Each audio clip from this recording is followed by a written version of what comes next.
Paz, Senhor, jovens. Tem um...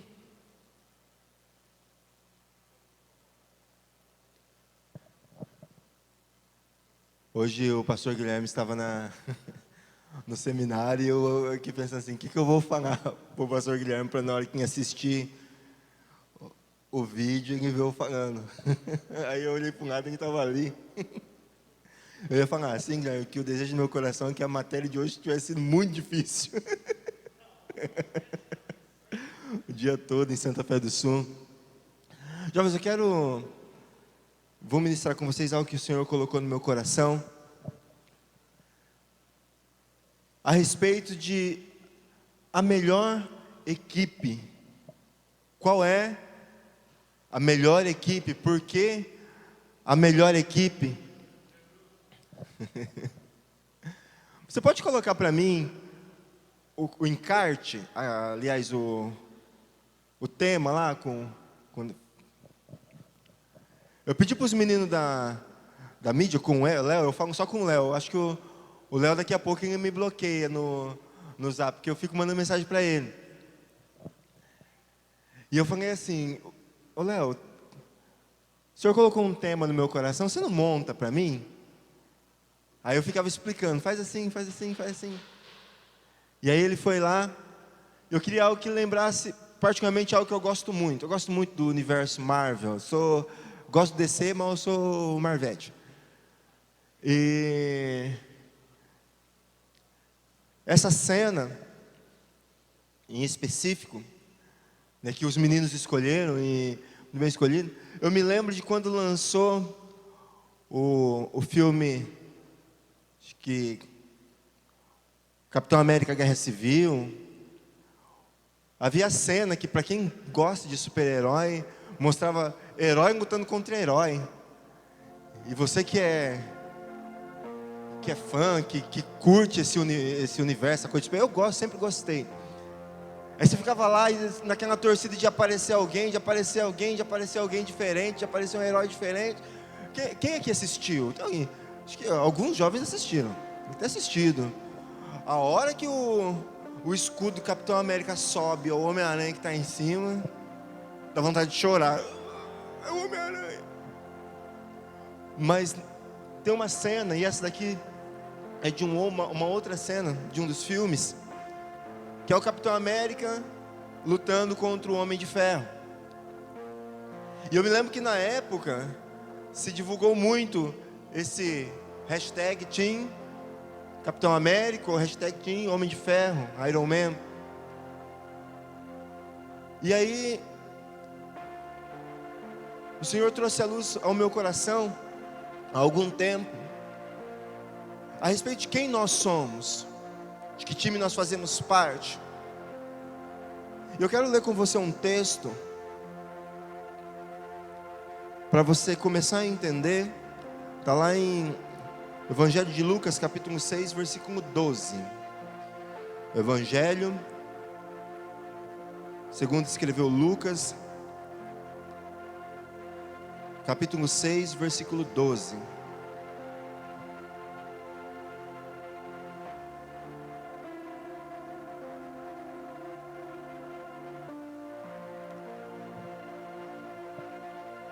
Amém? Diz assim o texto: naqueles dias retirou-se para o monte a fim de orar, e passou a noite orando a Deus. E quando amanheceu, chamou a si os seus discípulos e escolheu 12 entre eles, aos quais deu também o nome de apóstolos. Só tem. Feche seus olhos, permaneça com a sua Bíblia aberta. Pai, em nome de Jesus, nós te glorificamos pelos teus jovens, a tua igreja, pela tua palavra. Usa-nos, ó Pai, porque tudo pertence ao Senhor, ó Deus. Nós te louvamos em nome de Jesus. Amém. O texto fala que Jesus se retirou para orar, passou a noite toda orando, a noite toda. E isso tinha um propósito. Jesus iria escolher os discípulos, a quem depois ele chamou de apóstolos.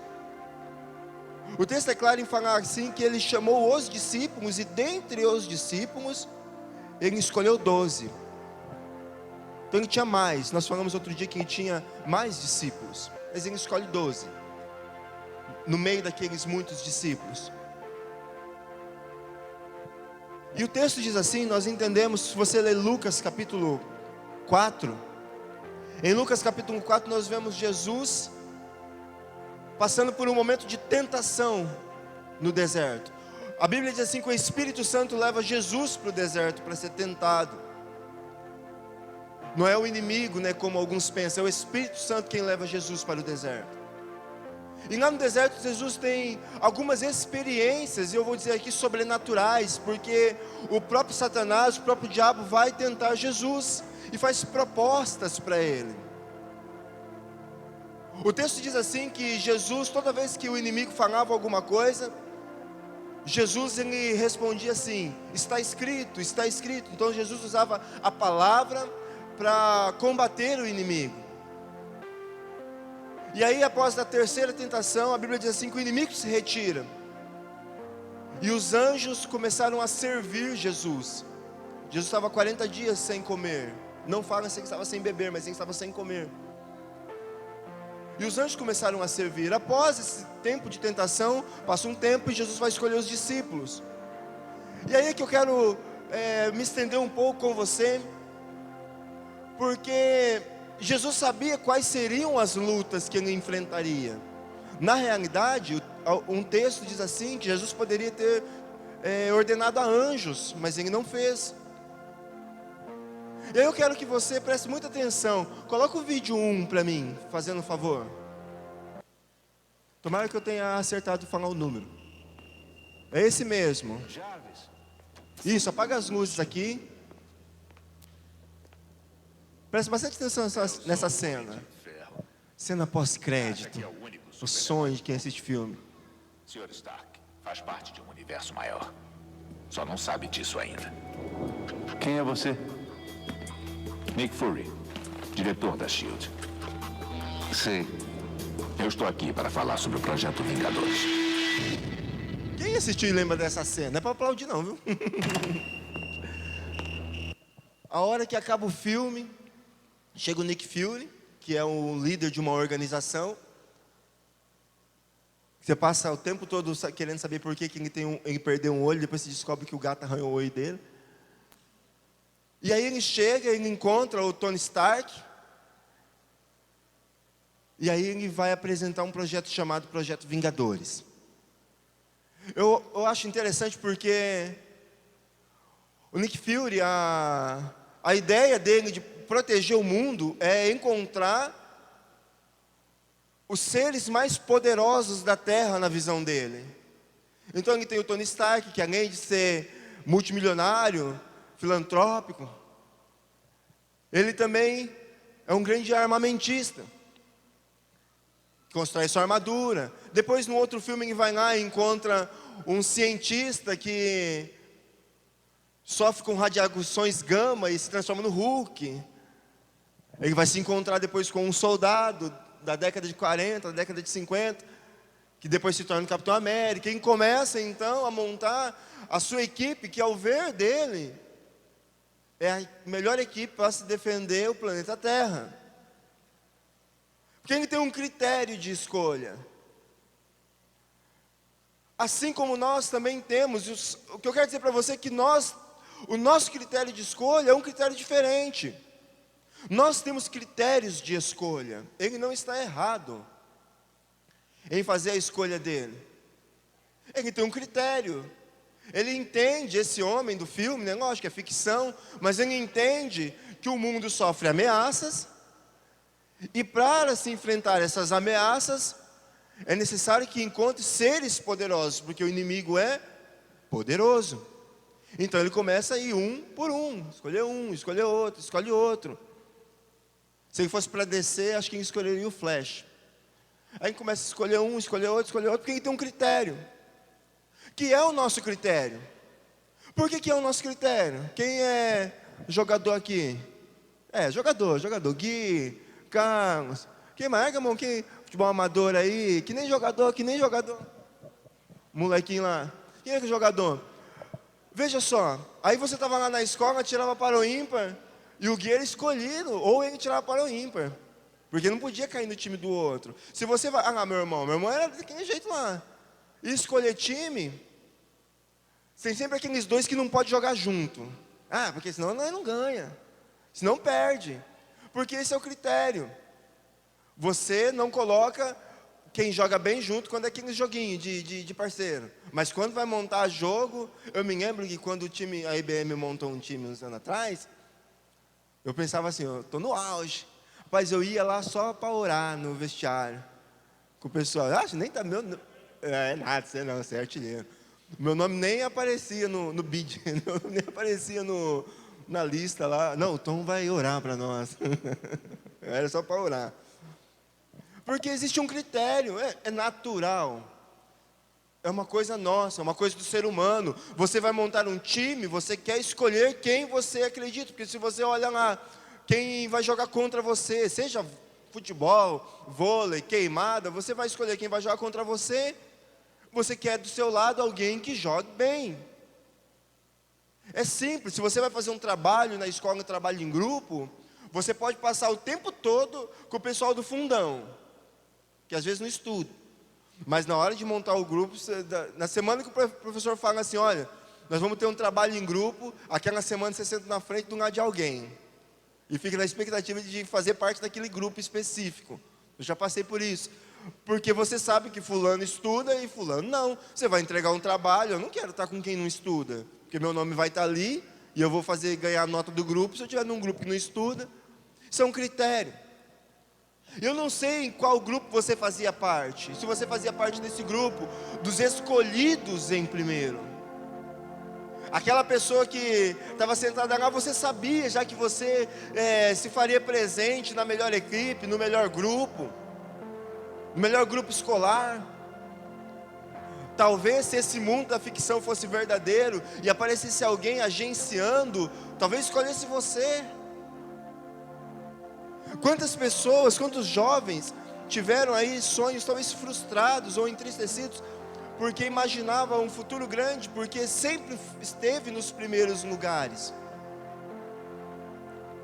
Eu falei do meu irmão, porque meu irmão conta uma história assim, que uma vez ele foi jogar num lugar, ele chegou e ficou sentado, ninguém conhecia ele, ficou sentado no chão de cabeça baixa no gramado, e um rapaz que não conhecia ele chegou e ficou tirando sarro, isso aí não vai correr nada, não vai correr nada. E aí meu irmão não sei quantos gols fez no jogo lá, e o cara acusou ele que estava dopado depois.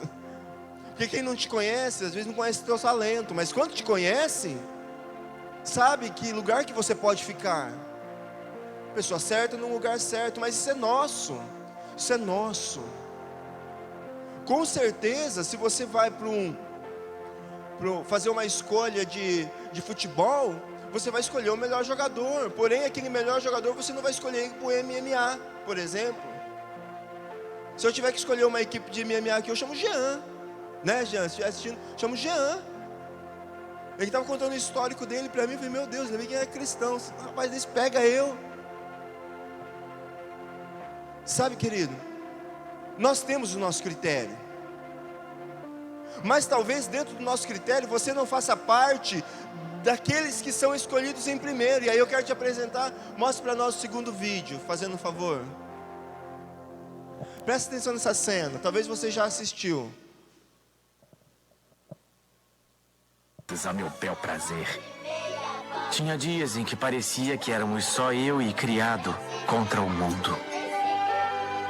Não importava o quanto eu me esforçasse, eu era sempre o esquisitão, o último a ser escolhido, o biruta, a ovelha negra, o menino mau.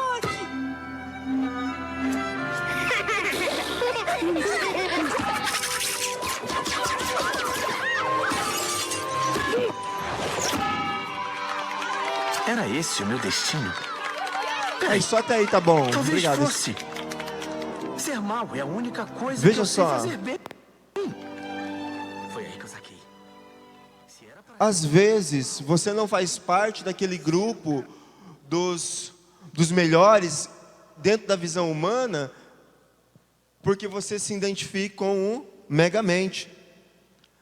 A primeira vez que eu assisti Megamente, eu comecei a estranhar porque eu ficava assim, eu me identifiquei com o Megamente. E aí eu ficava assim, quem era o vilão, né? Eu falava, tomara que no final ele seja bom, tomara que no final ele seja bom. Porque eu estava me estranhando, tomara que ele seja bom no final. Porque depois ninguém foi bom no final, eu dando spoiler para quem nunca assistiu. Mas talvez você era aquele que quando entrava para ser escolhido, você não era o primeiro. Nem na escola, nem no grupo escolar. Porque geralmente quem não consegue compensar jogando futebol, tenta compensar sendo bom aluno. Mas às vezes você não encaixa em nenhum.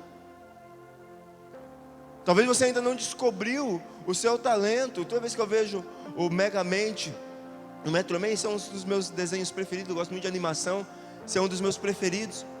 Eu me lembro de que eu estava no Beto Carreiro, né, filha? E aí, logo quando nós entramos, apareceu os personagens, né? E apareceu ele, né? Um homem vestido. E a minha menina que está aqui ficou com medo. E aí eu louco para tirar foto com os personagens.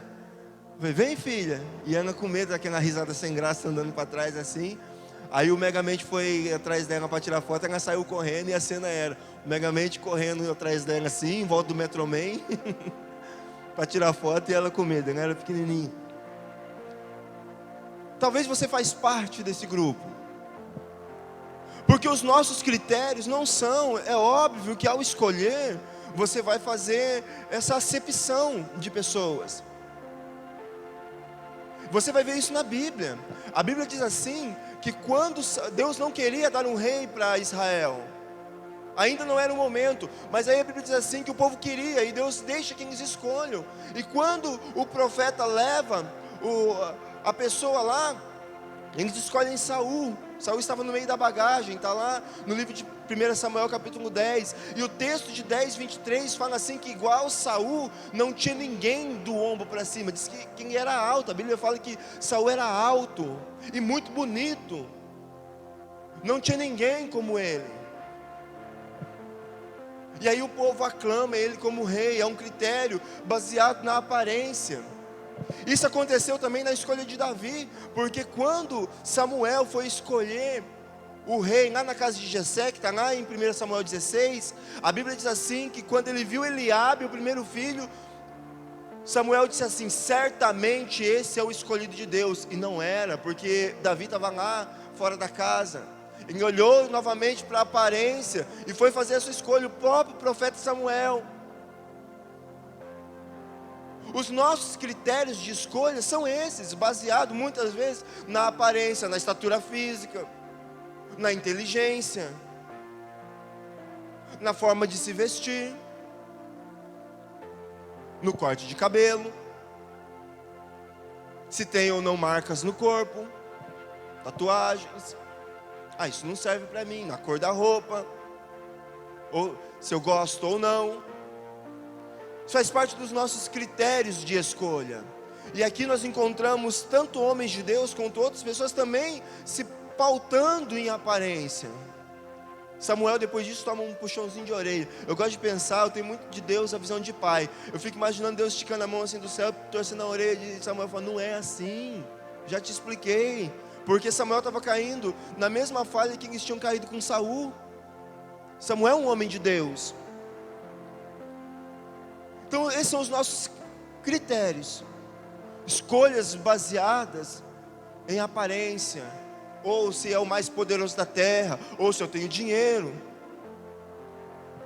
E aí você vai encontrar muitos amigos, talvez, que você já viu, que estava com você no momento que você tinha dinheiro, você era a escolha dele.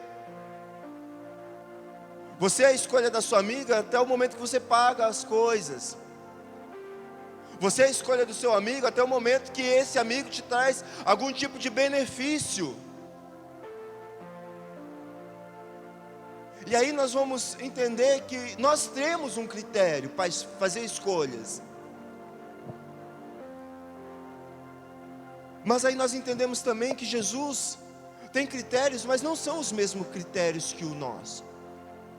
O texto que nós lemos de Lucas 6,12 diz assim, que Jesus orou a noite toda, já começa diferente de nós. E aí após orar, Jesus vai lá, chama os discípulos e escolhe os discípulos. E aí do versículo 13 em diante, do 14 em diante, Jesus começa, o texto começa a dar os nomes dos discípulos. E presta atenção, ele faz uma lista, ele diz assim, olha, ele começou, Simão, que foi chamado de Pedro, segura esse nome, Pedro, Simão, que foi chamado de Pedro, André, seu irmão, Tiago e João, Filipe e Bartolomeu, Mateus e Tomé, Tiago, filho de Alfeu, e Simão, chamado Zelote, Judas, filho de Tiago, e Judas Iscariotes, que se tornou o traidor. Jesus passou a noite toda orando, e agora ele escolheu, no meio dos discípulos, ele escolheu esses 12. Primeira coisa que eu quero que você entenda, jovem, que eu disse lá no começo: Jesus havia passado pela tentação do maligno com o próprio Satanás. E a Bíblia diz assim, num determinado momento, quando Jesus é pego para ser preso, mais para frente um pouco, ele diz assim: eu poderia ter ordenado e uma legião de anjos viria. Só que na hora que Jesus sabia que as lutas deles não seriam somente lutas terrenas. A Bíblia nos fala que a nossa luta, ela não é contra carne ou sangue. Está lá em Efésios 6:10. Sede fortalecido no Senhor, revestivos de toda a armadura de Deus. No versículo 11, no versículo 12 diz assim: porque a nossa luta não é contra carne ou sangue, mas sim contra principados e potestades. E aqui eu quero abrir um parênteses, jovem, para você entenda que muitas vezes a sua luta não está no campo terreno, está no campo sobrenatural, espiritual. Primeiro porque existe um Deus que zela pela tua vida, mas existe um inimigo que tenta te destruir. E aí você não consegue entender porque as coisas não dão certo. Olha a sua vida espiritual. Porque a Bíblia diz que a nossa luta não é contra carne ou sangue. Está falando, não é uma luta corpórea. A nossa luta é contra principados e potestades. Eu não consigo me libertar de tal coisa. Pode ser uma luta espiritual na sua vida. Não consigo vencer tal área, pode ser espiritual. Eu não rejeito. Na célula nós falamos essa semana sobre vida espiritual. Tem pessoa que rejeita. Não rejeito vida espiritual. Isso faz muito sentido, é muito verdadeiro. O mundo espiritual é muito mais real do que você imagina. Mas quando Jesus sai para escolher os seus discípulos para lutar num mundo que ele conheceu, um mundo espiritual, um mundo que jazia no maligno, como diz lá em Lucas, o mundo jaz no maligno. O diabo diz assim que tudo isso, muitas coisas pertenciam a ele. Então Jesus, ele sabia das batalhas que ele enfrentaria. Porém, na hora de montar a sua equipe, ele não escolhe anjos. Ele não escolhe arcanjos. Ele não fala assim: olha, pai, agora eu vou montar chamar 12 discípulos, mas chama aí para mim Gabriel, Miguel. Não, Jesus não faz isso, mas Jesus sabia da luta. Então o critério de Jesus, ele olha para aqueles discípulos, ele entende que aqueles discípulos eram capazes de enfrentar aqueles tipos de problemas. E aí você pensa, talvez um dos discípulos fosse igual o Hulk, talvez o outro discípulo fosse bonito, mas aí você vai entender pelos nomes que nós lemos aqui, quem eram os discípulos. Um dos discípulos, eu vou falar de Pedro, mas só para você entender, a Bíblia fala assim que Jesus chama um homem chamado Mateus, diga Mateus, ele era cobrador de impostos. Mateus, cobrador de impostos. E o texto diz assim, que Jesus chamou um outro discípulo, esse discípulo chamava Simão e ele era chamado de Zelote. Está lá no versículo 15, Simão o Zelote. Mateus, o cobrador de impostos, ia fazer parte do mesmo grupo que Simão, o Zelote. Pastor Tom, mas o que isso tem a ver? Mateus era cobrador de impostos, ele trabalhava para o governo. E era cobrador de impostos. Eu falei e eu mesmo terminei a frase, era para todo mundo terminar. Simão, chamado Zelote, esse grupo, quem gosta de se aprofundar, esse grupo chamado Zelote era um grupo que se opunha ao governo. Eles eram contra o sistema romano de reger.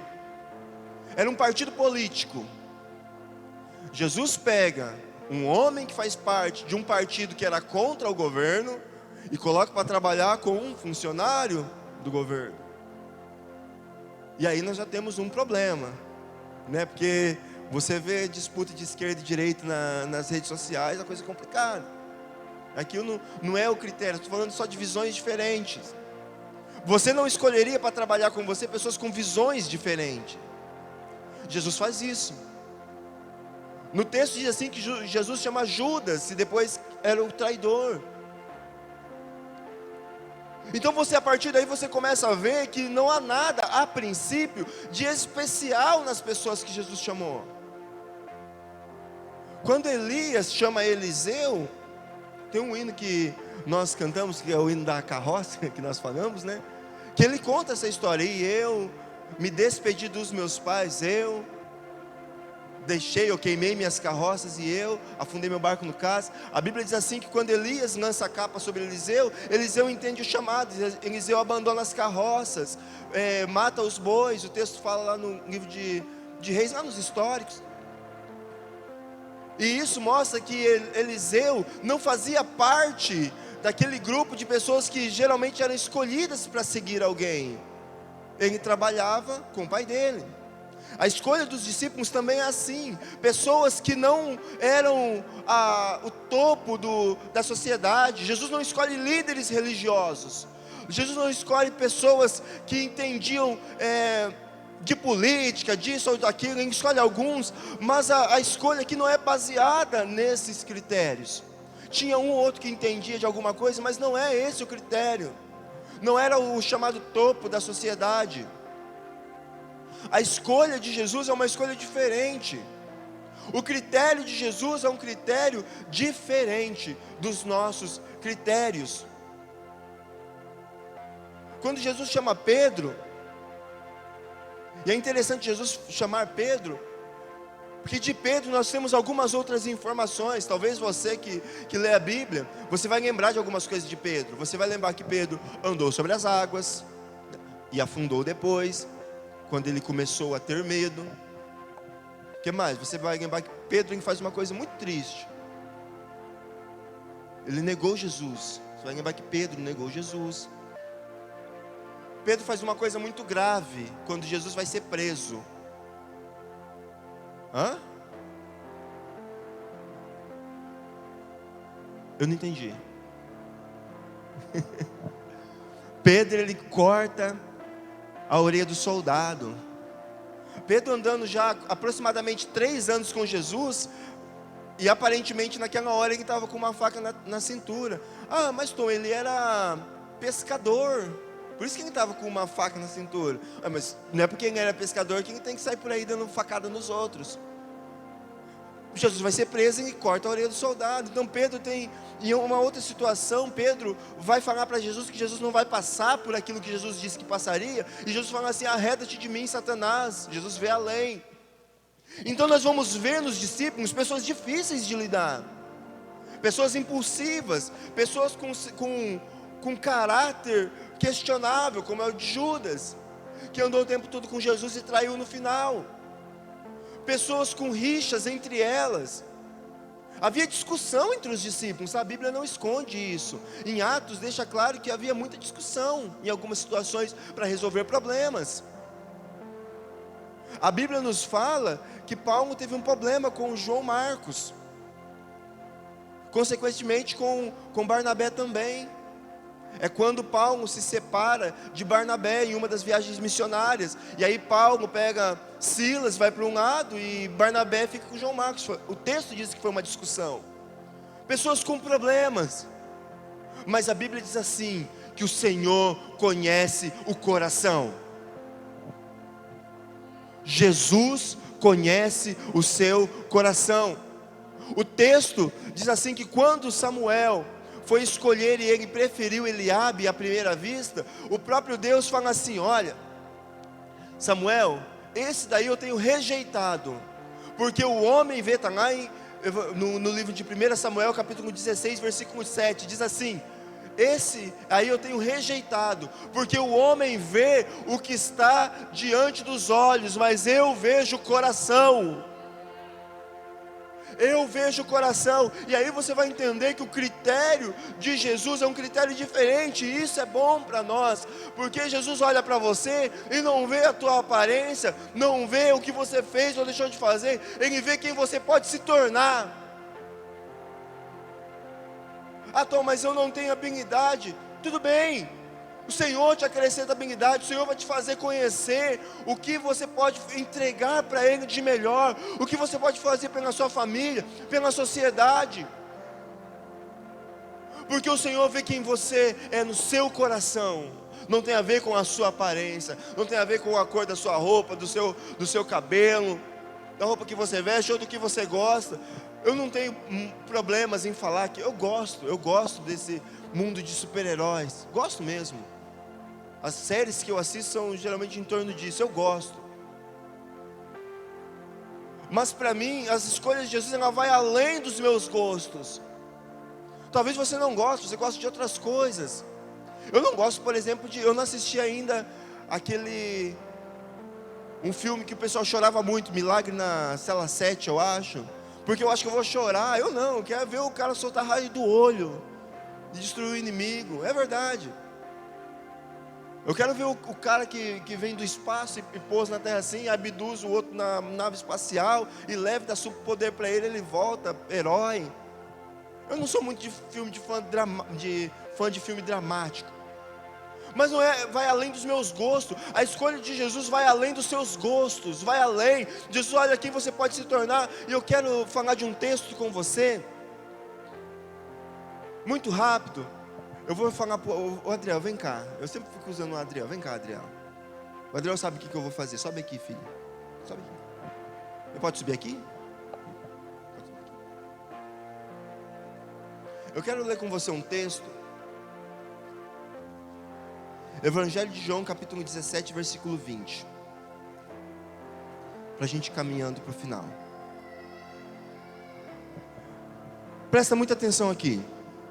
No Evangelho de João, capítulo 17, Jesus está orando. Se você ler o título aí, fala assim: Jesus ora pelos discípulos. João 17, capítulo 17, ele está orando pelos discípulos. Jesus está falando com Deus a respeito dos discípulos. No versículo 20 ele fala algo assim. No versículo 17 ele está falando assim, pelos discípulos: Pai, santifica-os na verdade, a tua palavra é a verdade. Assim como tu, Pai, me enviaste, eu os envio ao mundo. Imagina que Adiel é Pedro. Eu os envio ao mundo. Versículo 19: E a favor deles eu santifico a mim mesmo, Jesus falando, para que eles também sejam santificados na verdade. Jesus está orando pela vida dos discípulos, falando com Deus. Versículo 20: Não rogo somente por estes, mas também por aqueles que vierem crer em mim, por intermédio da sua palavra. Mas há uma tradução, a Nova Versão Internacional, a NVI, eu gosto muito dessa tradução, não sei se alguém aí tem essa versão, que diz assim: Eu não rogo somente por esses, mas por aqueles que vão crer em mim, por intermédio da palavra deles. É isso que diz, né?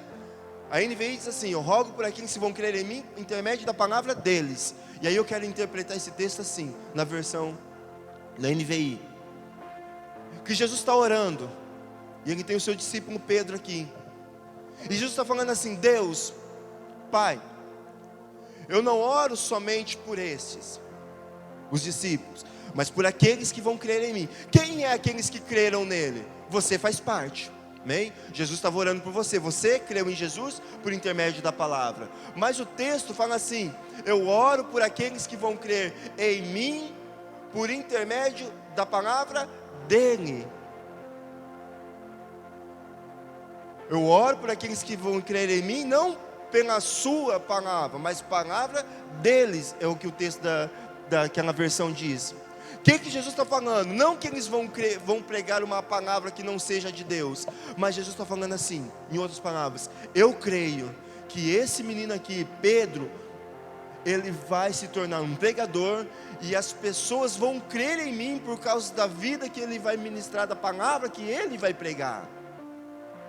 E aí você vai lembrar que Jesus está orando isso antes de ser preso, para um Pedro que era tudo problemático, para um Judas que se tornaria traidor, para um Simão Zelote e um Mateus que eram opostos dentro de uma visão.